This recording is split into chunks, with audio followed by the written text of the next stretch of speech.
বকুলের সাথে আজকে আমাকে কথা বলতেই হবে। তাতে যা খুশি হয়ে যাক, বকুলের সাথে কথা বলতেই হবে।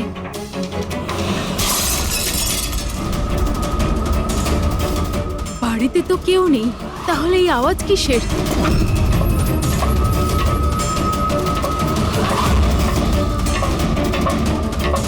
কীর্তি, বকুল, কেউ কিছু বলছে না কেন? কীর্তি ভাই, কীর্তি,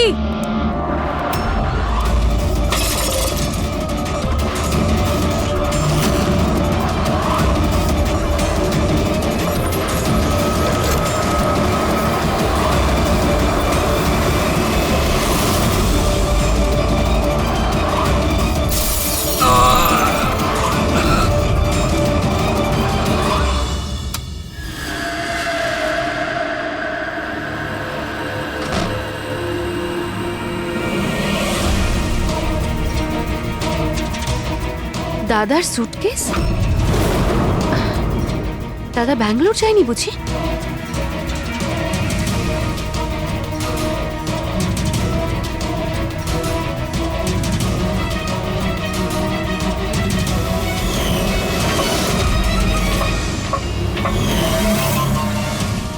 বৌদিও ফিরে চলে এসেছে।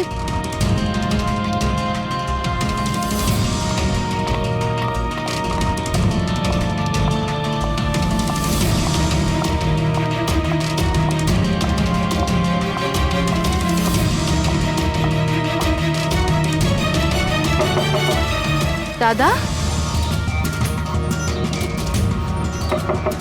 বকুলদা, দাদা তুই ব্যাঙ্গালোর যাসনি? বৌদি,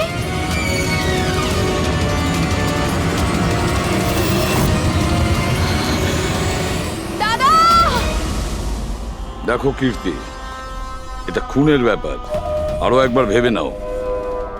তুমি যে কথাগুলো বলছো সেগুলো সত্যি?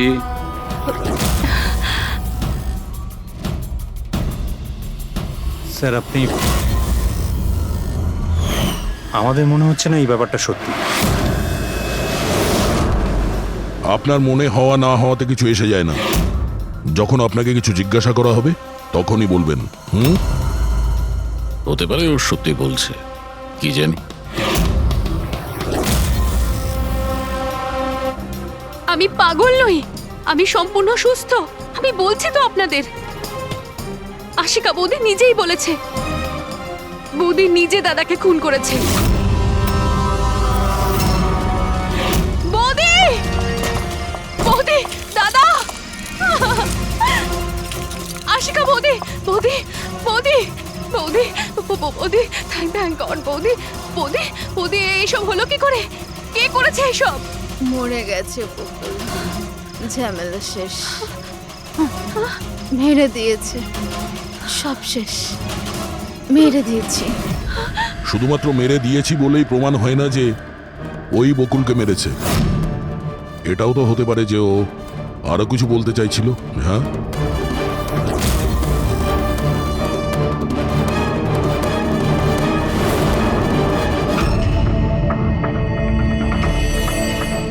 একটা কথা বলো, বকুল যখন খুন হয় তখন তোমরা সবাই কোথায় ছিলে? কোথায় ছিলে তোমরা? আমি আর নিতিন তো এক বন্ধুর বিয়েতে খান্ডালা গিয়েছিলাম। কীর্তির ফোন এলো আর আমরা তাড়াতাড়ি চলে এলাম। আমার বিজনেস মিটিং ছিল হোটেল কিটসে। ওখানে একজন ক্লায়েন্টের সঙ্গে ডিনার ছিল। নিতিনের ফোন পাওয়া মাত্র আমি এখানে চলে আসি। আর আপনি কীর্তি, আপনি কোথায় ছিলেন? আমি তো বাইরে গেছিলাম। কীর্তি বাইরে গিয়েছিল, কাকাবাবু ক্লায়েন্টের সঙ্গে মিটিং এ ব্যস্ত ছিলেন, আর আপনারা দুজন খান্ডালা গিয়েছিলেন। আর সেই সময় বকুল আর আশিকা বাড়িতে একাই ছিল, তাই তো? বকুলদারও তো ব্যাঙ্গালোর যাওয়ার কথা হয়েছিল। দাদার 11টার ফ্লাইট ছিল। আর আশিকা বৌদি তো পার্টিতে গেছিল। আপনারা কেউ বাড়িতে ছিলেন না? তাহলে ব্যাঙ্গালোর যেতে গিয়ে বকুল ফিরে এলো কেন? আর এই আশিকা ও পার্টি থেকে ফিরে এলো কেন? সেটা আপনি গিয়ে আশিকা বৌদিকে জিজ্ঞাসা করুন না যে বৌদি এত তাড়াতাড়ি কি করে ফিরে এসেছিল। বৌদি তো এটা বলে গেছিল যে বৌদি সকালে ফিরে আসবে। ওটা তো আমরা ওনাকে জিজ্ঞাসা করবই। এবার আপনি বলুন যে আপনি কোথায় ছিলেন তখন? আমার মা তো ব্যান্ড্রায় থাকে। আমার মায়ের হঠাৎ ফুড পয়জনিং হয়েছিল, আমি তো মায়ের কাছে ছিলাম আর ওখান থেকে ফিরেছিলাম আমি। বাহ দয়া, প্রতিটা কথা এক্সপ্লেনেশন আছে। যে বকুলের খুনের সময় আমি ওখানে ছিলাম, এখানে ছিলাম, আমি ওখানে গিয়েছিলাম, সবকিছুর ব্যাপারে এক্সপ্লেনেশন আছে। কিন্তু সবাই মন দিয়ে শুনুন একটা কথা, যে সিআইডির কাছে কোনো সত্যি বেশিক্ষণ গোপন রাখা যায় না, সেটা সামনে আসবেই।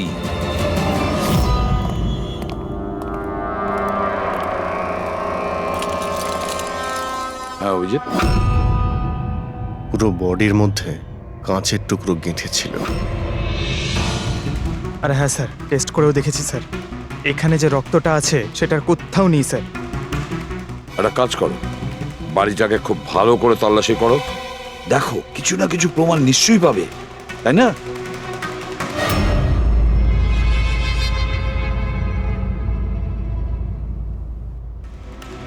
কিছু বললো কি? স্যার, ওর বক্তব্য ওর কিছুই মনে নেই। কিছু মনে নেই? আশিকা,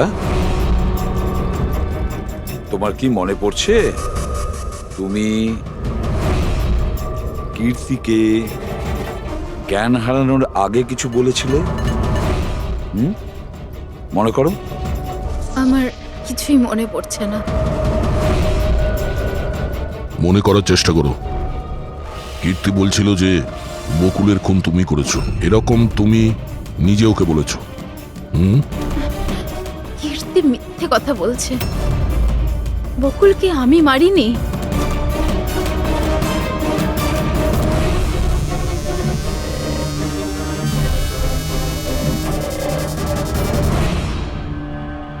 স্যার, এ আবার স্মৃতিশক্তি চলে যাওয়ার অ্যাক্টিং করছে না তো?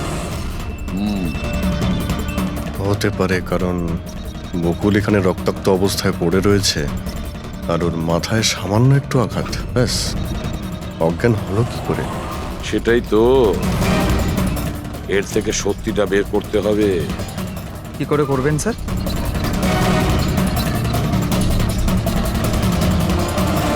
সত্যি কথাটা বলিয়ে নেব নার্কো টেস্টের মাধ্যমে।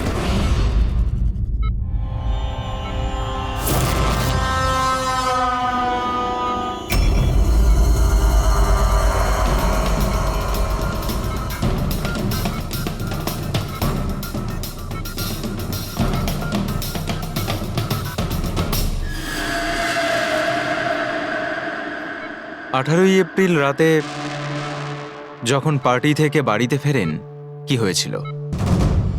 আমি বাড়িতে ঢুকলাম, বকুল চিৎকার করছে। তারপর কি হয়েছিল? তারপরে আমি ঘরে গেলাম দেখার জন্য। কি দেখলেন আপনি? আমি গিয়ে দেখলাম যে বকুল ওখানে দাঁড়িয়ে আছে, ওর পিঠ থেকে রক্ত বেরোচ্ছে, আর আমি ওখানে একটা মেয়ের লাশ পড়ে আছে সেটা দেখতে পাই। আমি খুব রেগে গেছিলাম, আর আমি ওখানে পড়ে থাকা একটা কাঁচের টুকরোকে উঠিয়ে নিলাম।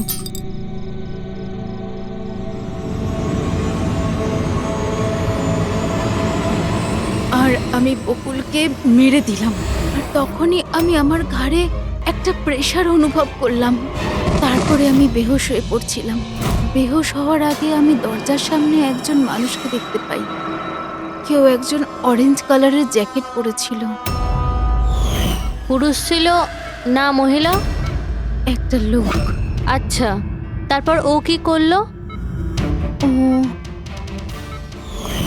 আমার কাছে আসছিল, মনে হয় আমাকে মারতে চাইছিল। আচ্ছা আশিকা, তুমি ওখানে কোনো মহিলার লাশ দেখতে পেয়েছো?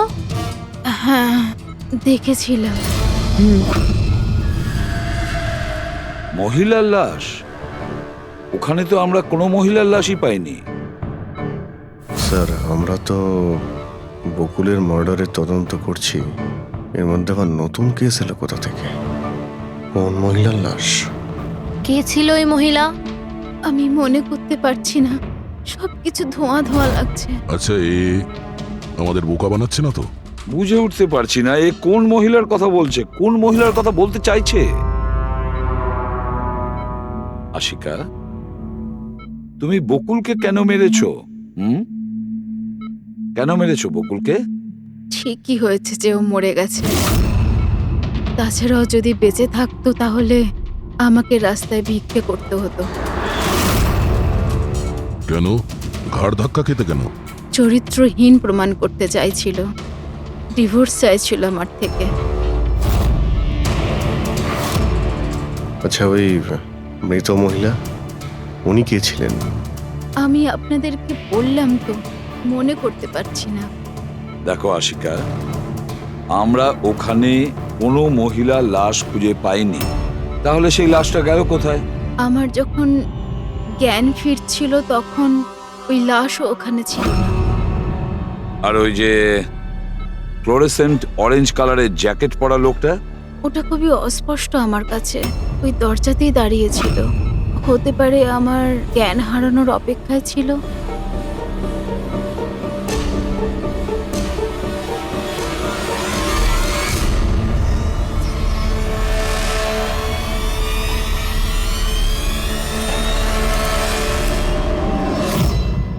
এখন আশিকা ওটাই বলছে যেটা ওর মনে হচ্ছে, কিন্তু টেস্টে আশিকা সবটা সত্যি বলেছে।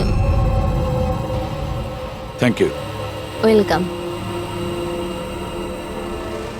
স্যার, ও যদি নার্কো টেস্টে ঠিক বলে তাহলে তো আমাদের ওই মরা মহিলাটা সম্পর্কে জানতে হবে। মনে হচ্ছে ক্রাইম সিনে দ্বিতীয়বার যেতে হবে, ভালো করে আবার চেক করব।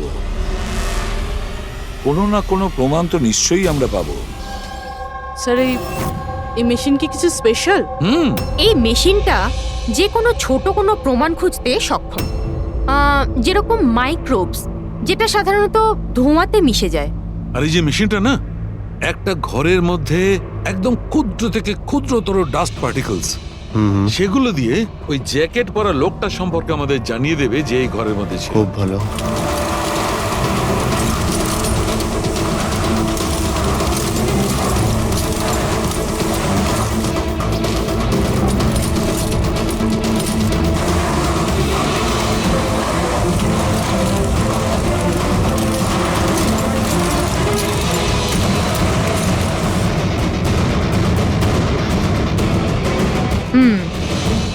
এই দেখুন,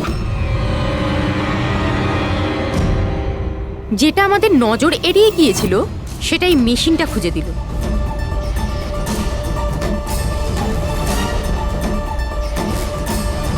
এটা তো মনে হচ্ছে কারণ তাও আবার নেল পেন্ট লাগানো, ডেফিনেটলি কোনো মহিলারই।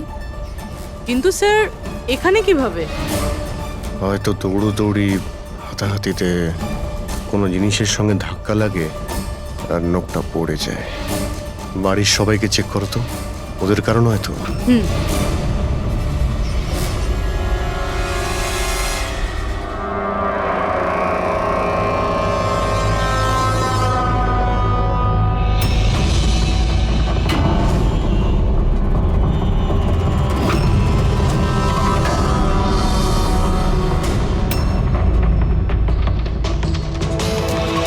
স্যার, হ্যাঁ, ওই বাড়ির তো কারণ নয়, হয়তো ওই মহিলার হবে যার লাশ আশিকা দেখেছিল। তাই তো মনে হচ্ছে।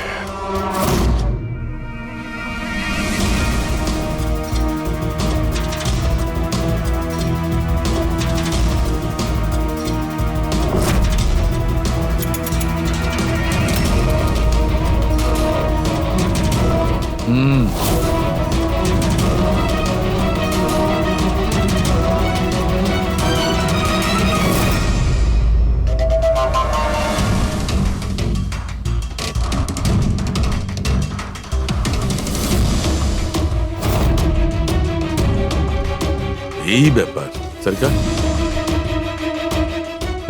রাইট কি জানতে পেরেছো এই নখ থেকে? এটা কার? স্যার, এই নখটা ডিএনএ কোনো ফ্যামিলি মেম্বারের সঙ্গে ম্যাচ করেনি। কিন্তু একটা কথা জানা গেছে বস, এই নোকটা যারই হোক না কেন, ও একজন মহিলা আর তার বয়স 20 থেকে 25 বছর। 20 থেকে 25 বছরের মহিলা? আর একটা কথা, হ্যাঁ,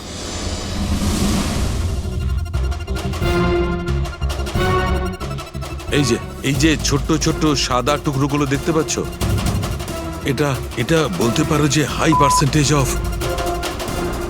নখ থেকে পেয়েছে।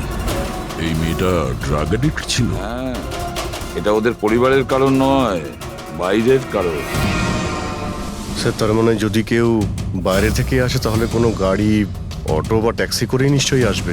হ্যাঁ, খোঁজ নিয়ে দেখতে হবে রিক্সাওয়ালা, ট্যাক্সিওয়ালা বা ওদের মতো কেউ ওই মহিলাকে বাড়িতে ছেড়ে দিয়ে এসেছিল কিনা। স্যার, ওই আশিকা বলছিল কোনো সাফাই কর্মী অরেঞ্জ কালারের জ্যাকেট পরেছিল ওখানে। বেহুশ হওয়ার আগে আমি দরজার সামনে একজন মানুষকে দেখতে পাই, কেউ একজন অরেঞ্জ কালারের জ্যাকেট পরেছিল। ও কে, কোথা থেকে এসেছিল, কোথায় উধাও হয়ে গেল, ওর ব্যাপারে খোঁজ নিতে হবে।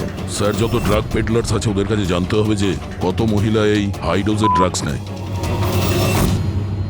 অভিজিৎ, একটা কাজ করো, রিক্সাওয়ালা আর ট্যাক্সিওয়ালার কাছে খোঁজ নাও যে ওনাকে বাড়িতে ছেড়ে দিয়ে এসেছিল কিনা, আর মিসিং পার্সনস রিপোর্ট চেক করো।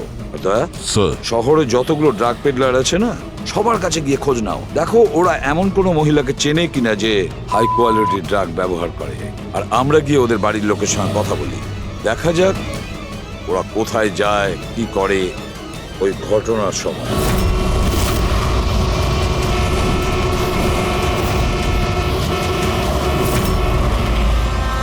তোমাদের অ্যাসোসিয়েশন থেকে জানতে পেরেছি যে 10 তারিখ মানে পরশু রাতে তুমি শান্তিনিবাস বাংলোতে কোনো মেয়েকে ড্রপ করেছিলে। হ্যাঁ স্যার, ছেড়েছিলাম।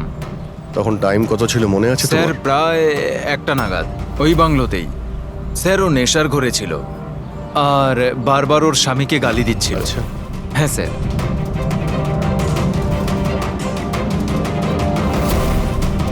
ওই মেয়েটা কি এ ছিল? হ্যাঁ স্যার, এই মেয়েটা ছিল। ওখানে বাংলোর আশেপাশে কোনো গন্ডগোল হয়েছিল কি? না স্যার, গন্ডগোল তো কিছু মনে হয়নি, সবকিছু নর্মালি ছিল। আর একটা গাড়ি দাঁড়িয়ে ছিল, একটা বাইক আর একটা গার্বেজ ভ্যানও ছিল। Garbage van? হ্যাঁ sir. Sir sir sir sir sir sir, আমিও পরশুদিন একজন মেয়েকে শান্তিনিবাস বাংলোর কাছে নামিয়েছিলাম। কটার সময়? স্যার, সম্ভবত 12:30 নাগাদ। আর তুমি একটা সময় নামিয়েছিলে? হ্যাঁ স্যার। আচ্ছা, দেখো তো সেটা কি এই মেয়েটা? না না স্যার, এই মেয়েটা তো নয়।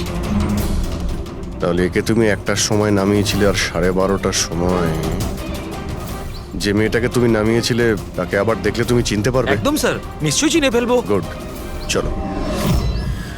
তোমাদেরকে যে যে প্রশ্ন করব তার সঠিক উত্তর আমার চাই।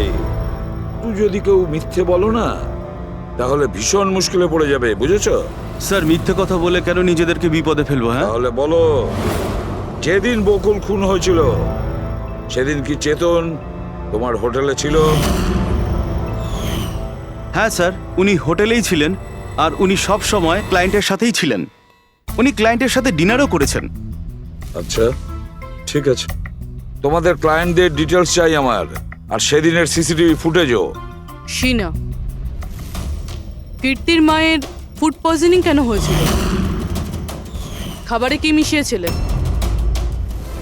আমি কিচ্ছু মেশাইনি, আন্টি তো বাইরে গেছিলেন। যখন তখন উনি ফিরে এসেছিলেন, ওনার শরীরটা ভালো ছিল না।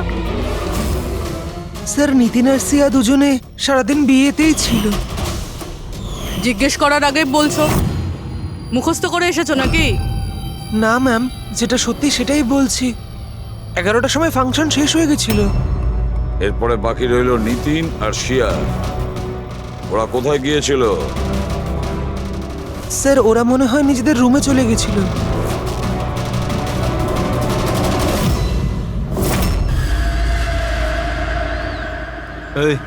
এই মাল কোথায় পাওয়া যাবে?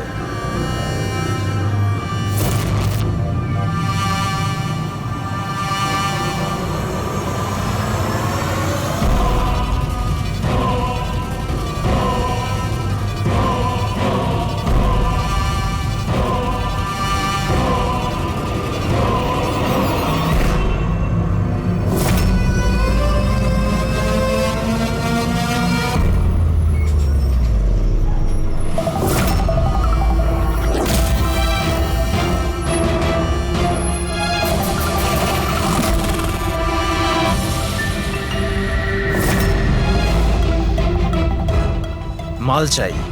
পেয়ে যাবি। কতটা চাই? আর পেমেন্ট কিভাবে করবি? পেমেন্ট মাল ব্যবহার করার পরে। মাল ব্যবহার করার পর দেখ, পালানোর ব্যাপারে না চিন্তাও করিস না। আমার কাছে সমস্ত ক্লায়েন্টের ঠিকুজি কুষ্টি আছে, আর ওই কুষ্টিতে লেখা আছে আমার ক্লায়েন্ট ওভারডোজে মরবে, নয়তো আমার বন্দুকের গুলিতে। কিন্তু তোর কুষ্টিতে লেখা আছে জেল যাওয়া।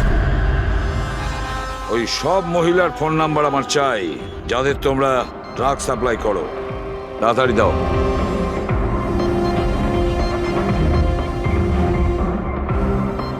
পুরবি, দেখো তো একটু কল করে এই সব নম্বরে। দেখো কেউ আবার উধাও হয়ে যায়নি তো।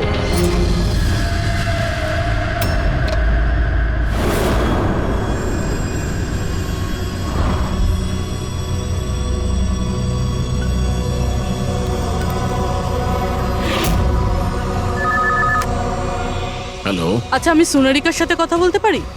দেখুন, ও তো দুদিন ধরে কাজে আসছে না। কি? এ নিয়ে তো আমাদেরও চিন্তা হচ্ছে। দুদিন ধরে? ঠিক আছে, থ্যাংক ইউ স্যার। হ্যাঁ স্যার, ডায়েরিতে যে ছবিগুলো ছিল ওর মধ্যে থেকে এই মেয়েটা নিখোঁজ। এই মেয়েটার নাম সোনারিকা, আর এ একটা বারে কাজ করে। ও, দুদিন কাজে যায়নি। একে দেখে বলো তো, এ কি তোমার ক্লায়েন্ট ছিল? হ্যাঁ স্যার। তুমি কি এই মেয়েটাকে নামিয়েছিলে? হ্যাঁ স্যার, এই ছিল, এই মেয়েটাই। আশিকা নিশ্চয়ই একে দেখেছিল। বকুলের ফ্যামিলির সবাইকে ভেতরে নিয়ে এসো। একটু মন দিয়ে দেখুন এই ফটোটা। এই সেই মেয়েটা যার লাশ আপনাদের ঘরে পাওয়া গেছে। আপনারা চেনেন নাকি? হ্যাঁ না স্যার। আমি দেখেছি স্যার, বকুল তার সাথে 2 মাস আগেই। বকুলের সঙ্গে দেখা হয়েছিল 2 মাস আগে? কোথায় দেখেছিলেন? একটা হোটেলের বাইরে। আর দাদা বলেছিল ইনি দাদার ক্লায়েন্ট। স্যার, কোনো ড্রাগ অ্যাডিক্টেড বারে কাজ করা কোনো মহিলার সঙ্গে বকুল ছিল, আর এনাদের বলেছে ওই মহিলা ওর ক্লায়েন্ট। কেন কেন মিথ্যে বলেছে ও?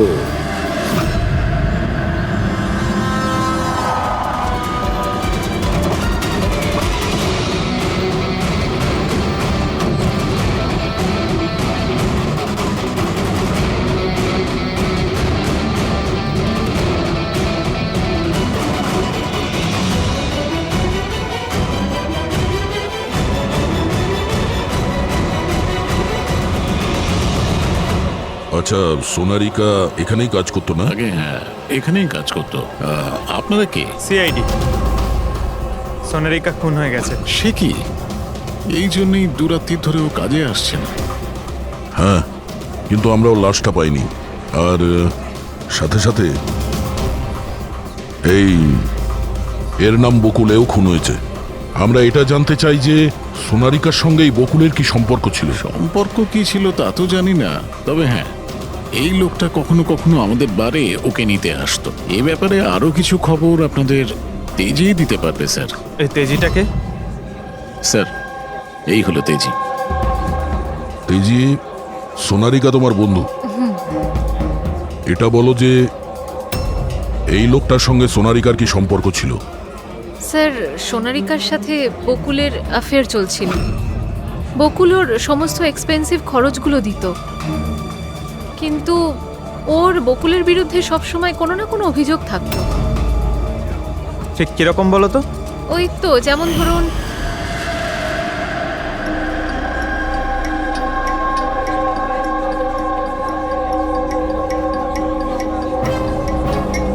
সোনারিকা, কি হয়েছে? আমি বকুলের সাথে এই সম্পর্কটা আর কন্টিনিউ করতে পারবো। কিন্তু কেন, কি হয়েছে? না এই সম্পর্কটা রেখে আমি কোনো টাকা পয়সা পাচ্ছি না, ওই বকুল নিজের বউকে ডিভোর্স দিচ্ছে। কিছু একটা করতেই হবে। কি করবি তুই?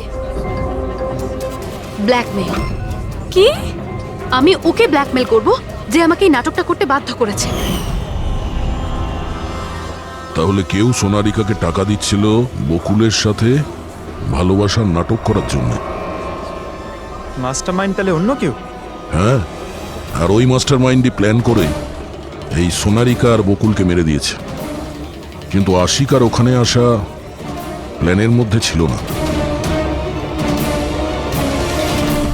বুঝে উঠতে পারছি না যে এই বকুল নিজের ফ্লাইট ছেড়ে বাড়ি কেন ফিরে আসলো।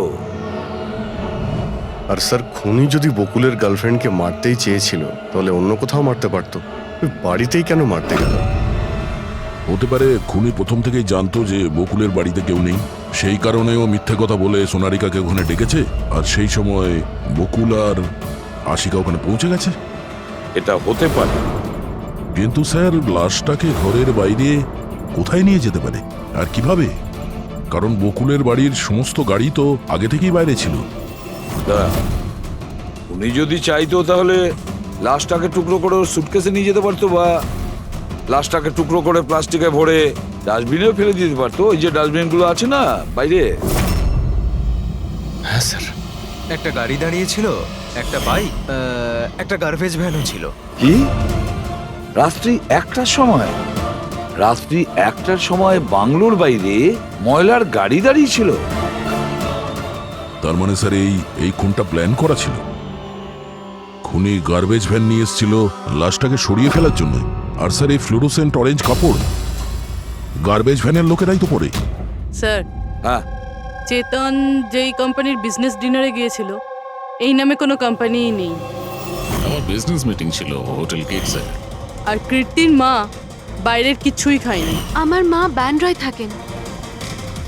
মায়ের হঠাৎ করে ফুড পয়জনিং হয়েছিল, আমি তাই মায়ের কাছে আবার একবার ফুড পয়জন হোক কেমন? ঠিক আছে, এটাও জানা দরকার যে যে রাতে বকুল আর ওই মেয়েটা খুন হয়েছে ওই রাতে খান্ডালা থেকে কোনো ট্যাক্সি বা প্রাইভেট কার বাংলোতে এসেছিল কি না। সিনার কথা অনুযায়ী ওনার এই অবস্থা ঘরের খাবার খেয়ে হয়নি। হ্যাঁ, এটা সত্যি। মা ঘরের কোনো খাবার খায়নি, বরং মা তো আমাকে বলছিল যে মা ড্রাইভারের সাথে কোথাও বাইরে গেছিল আর কারে বসে কিছু ওষুধ খেয়েছিল। ওষুধ খেয়েছিল? হ্যাঁ, আমাদের ড্রাইভার অমনও তাই বলছিল।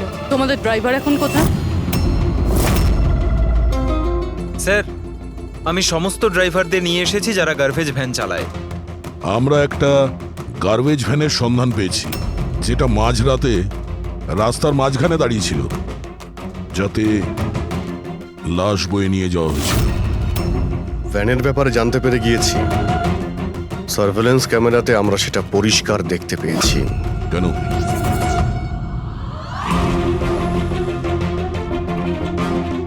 তুমি না ওই ভ্যানের ড্রাইভার? না না স্যার, আমি কিছুই জানি না। আমার ভাই নিয়ে গেছিল ওই ভ্যানটাকে, আর এবারে ও সেটাকে কোথায় নিয়ে গেছিল, কেন নিয়ে গেছিল আমাকে কিছুই বলেনি ও স্যার। ফোন করো কেউ? হ্যাঁ স্যার। হ্যাঁ হ্যালো, হ্যাঁ ভাই কোথায় আছিস রে তুই?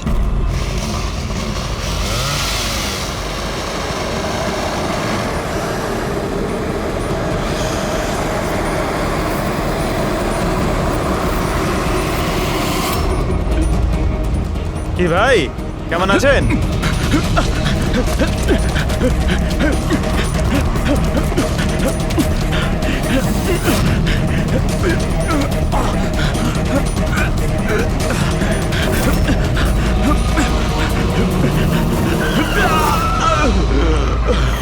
স্যার, আমি সব সত্যি কথা বলছি। আমি যা কিছু করেছি ওই ফোন কলের ভিত্তিতেই করেছি।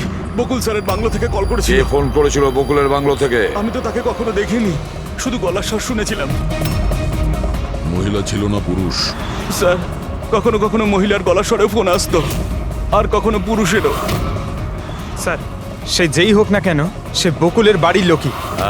কিন্তু তুই এগুলো করেছিস কেন? কেউ ফোনে কিছু বলে দিল তুই করে দিবি? হ্যাঁ স্যার, আমাকে লোভ দেখানো হয়েছিল যে আমার 5 লাখের দেনা শোধ করে দেওয়া হবে যদি ওনার কথা আমি শুনি। তো স্যার, আমি লোভে পড়ে গিয়েছিলাম স্যার। আমি কোনো খুন করিনি স্যার, আমি শুধু লাশটার একটা ব্যবস্থা করেছিলাম স্যার। লাশ কোথায়?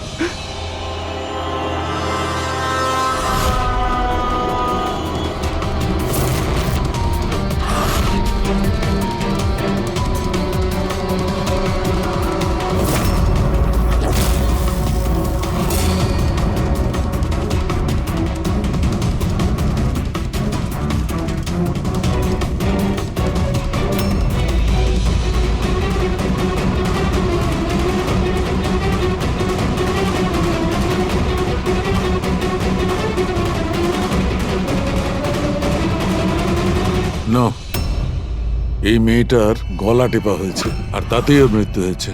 এই জন্য এর খুনের কোনো চিহ্ন খুঁজে পাওয়া যায়নি ক্রাইম সিন থেকে। আর এর পায়ের বুড়ো আঙ্গুলের নখটাও ভাঙা রয়েছে।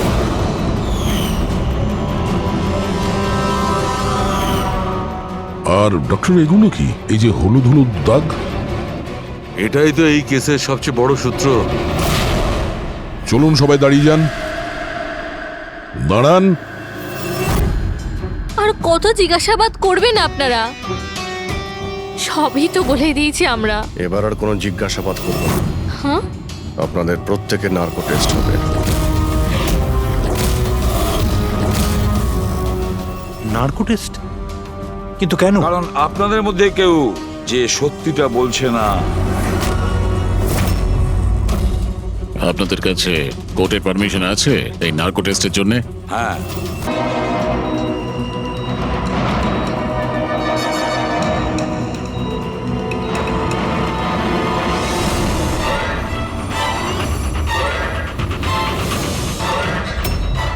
ঘুম আসছে?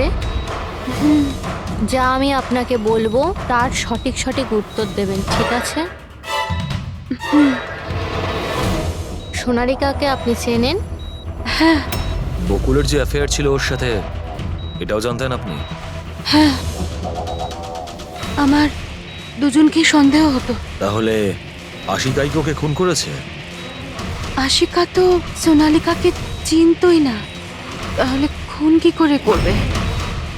আপনার এখন ঘুম পাচ্ছে? সোনারিকাকে আপনি চেনেন? না। বকুলের সাথে সোনারিকার অ্যাফেয়ার আছে, এটা কি আপনি জানেন? না। তাহলে আশিকাই কি ওকে খুন করেছে?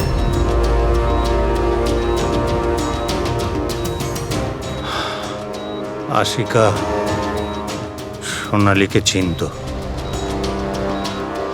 আর এই আশিকাই বকুল আর সোনালীকে খুন করেছিল।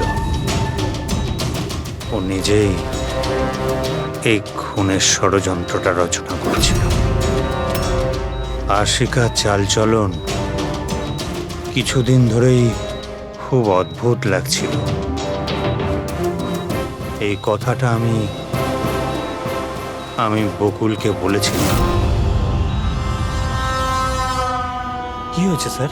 কিছুই হয়নি নিতিন, শুধু এটাই বলার ছিল টুথ সিরাম অ্যাপ্লাই করলে মানুষ শুধু এটুকুই উত্তর দেয় যতটুকু তাকে প্রশ্ন করা হয়, এর থেকে বেশি কিছু বলে না। ব্যাপারটা হলো মানুষের ব্রেন নিজের মেমোরি শেয়ার করে কিন্তু ওপিনিয়ন দেয় না, যেটা তুমি দিয়েছো। এখন সব কথাগুলো সত্যি সত্যি বলে দে, নাহলে তোকে আসল সিরামটা দিতে হবে। আসল সত্যিটা মানে আমরা যে ইনজেকশনটা দিয়েছিলাম ওটা আসল ট্রুথ সিরাম ছিল না, ওটা গ্লুকোজ ইনজেকশন ছিল। হোয়াট? তোমাকে আমরা আগেই সন্দেহ করেছিলাম, কিন্তু চেয়েছিলাম সব সত্যিটা তুমি নিজের মুখেই স্বীকার করো। নিতিন, সবকিছু তুমি খুব চতুর ভাবে দিয়েছো, কিন্তু মেয়েটার গলায় যে হলুদ রং লেগেছিল না, সেটাই তোমাকে ধরিয়ে দিয়েছে। সেই হলুদ যেটা বিয়ের সময় তোমার হাতে লেগেছিল। এই যে হলুদ রঙের পার্টিকেলস গুলো দেখতে পাচ্ছ, এইগুলো আসলে হলুদ, আর এই হলুদের সঙ্গে আটা আর তেল মেশানো হয়েছিল। আটা, তেল আর হলুদ। মুখে কোনো হলুদ নেই, শুধু এইখানে, এই গলার কাছে। কোথা থেকে আসতে পারে এই হলুদ? স্যার শিয়া বলছিল যে ওরা খান্ডালা গেছিল বিয়ের জন্য, আর ওখানে গায়ে হলুদের অনুষ্ঠানে যুক্ত হয়েছিল। বকুল 500 কোটির রাজত্ব চালাতো, সেই রাজত্ব যেটা আমি তৈরি করেছিলাম, কিন্তু আমাকেই ওই রাজত্ব থেকে বার করে দেওয়ার চেষ্টায় ছিল। ওর সঙ্গে তুমি কথা বলতে, ওকে বোঝাতে। কথা বলার অনেক চেষ্টা করেছিলাম স্যার, অনেকবার চেষ্টা করেছিলাম, কিন্তু ও শুনতো তবে না। ভাই ছিল আমারও, আমি কখনো মারতে চাইনি ওকে, কিন্তু পুরো রাজত্বটা নিজের নামে করতে চাইছিল। সেজন্য আমি একটা প্ল্যান করলাম। কি প্ল্যান করেছিলে? বকুল আর আশিকার প্রায় প্রতিদিনই ঝগড়াঝাটি হতো। ও আশিকাকে ছেড়ে দিতে চাইছিল। আমি সোনালীকে টাকার লোভ দেখালাম আর ওকে বললাম যে বকুলের সাথে মিথ্যে ভালোবাসার নাটক করে যাক। আর একদিন সময় হলে ওকে বিয়েও করে নিক। আসলে আমি এই সোনালীর মাধ্যমেই আমার হারানো রাজত্ব ফিরে পেতে চাইছিলাম। কিন্তু ওকে কেন মেরে দিলে? ও তো তোমার সঙ্গই দিচ্ছিল। সেটা প্রথমে স্যার, কিন্তু পরেও আমাকে ব্ল্যাকমেল করা শুরু করলো। আর সেই জন্যই তুমি মেয়েটিকে কায়দা করে বাড়িতে ডেকে নিয়েছো। হ্যাঁ স্যার, সেই রাতে আমি এমন সিচুয়েশন ক্রিয়েট করলাম যাতে কি সমস্ত লোক বাড়ির বাইরে থাকে। আমিও ওয়াইফকে নিয়ে খান্ডালা চলে গেলাম। আর যেই আমার ওয়াইফ ওষুধ খেয়ে শুয়ে পড়লো, আমি সঙ্গে সঙ্গে ট্যাক্সি নিয়ে এখানে চলে এলাম আর আমনকেও ডেকে নিলাম। সোনালীর ঘরে পৌঁছতেই দেখো সোনালী, আমার কথাটা বোঝার চেষ্টা করো। যদি এই মাঝপথে তুমি আমার সঙ্গটা ছেড়ে দাও তো আমার পুরো প্ল্যানটা বানচাল হয়ে যাবে। হয়ে যাক তোমার সব প্ল্যান বানচাল, আমার কিচ্ছু যায় আসে না তাতে। আর এমনিতেও ওই বকুলের প্রতি আমার কোনো ইন্টারেস্ট নেই। আমি ওকে ভালোবাসি না আর ওকে বিয়েও করতে চাই না।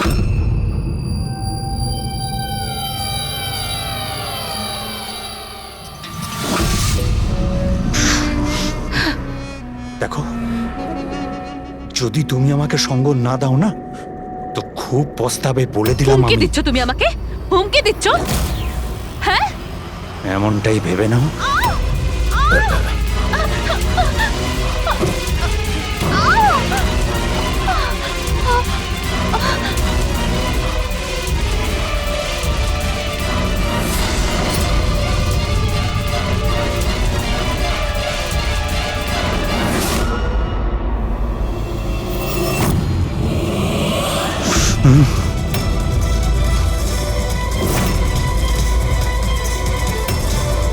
দাদা, বকুল, এটা কি করলে তুমি? না না, এই সোনালী আমাকে ফাঁসানোর চেষ্টা সোনালী, করছে। আমি পুলিশকে ফোন করব। আমি এক্ষুনি ফোন করছি। বকুল!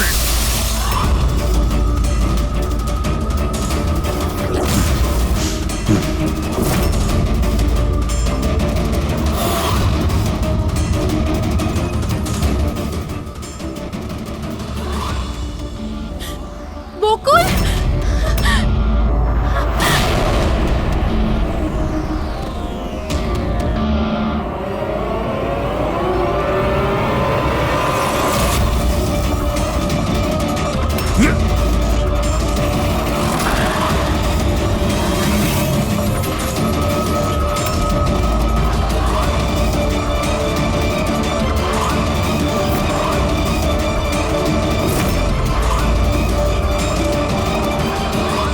আমি অমনকে ফোনে প্রথমেই বলে দিয়েছিলাম সোনালীর লাশটা একেবারে সরিয়ে ফেলতে, আর ও একেবারে সেই কাজটাই করেছিল। টাকার লোভে পড়ে তুমি এতটাই অন্ধ হয়েছিলে যে নিজের সম্পর্কটাই ভুলে গিয়েছিলে। নিজের ভাইয়ের প্রাণটা নিয়ে নিয়েছো, আর তার উপরেও নিজের সঙ্গী মেয়েটিকেও খুন করলে তুমি। আইন তোমাকে কোনোদিন ক্ষমা করবে না। কঠোরতম শাস্তি হবে তোমার, হয়তো ফাঁসি।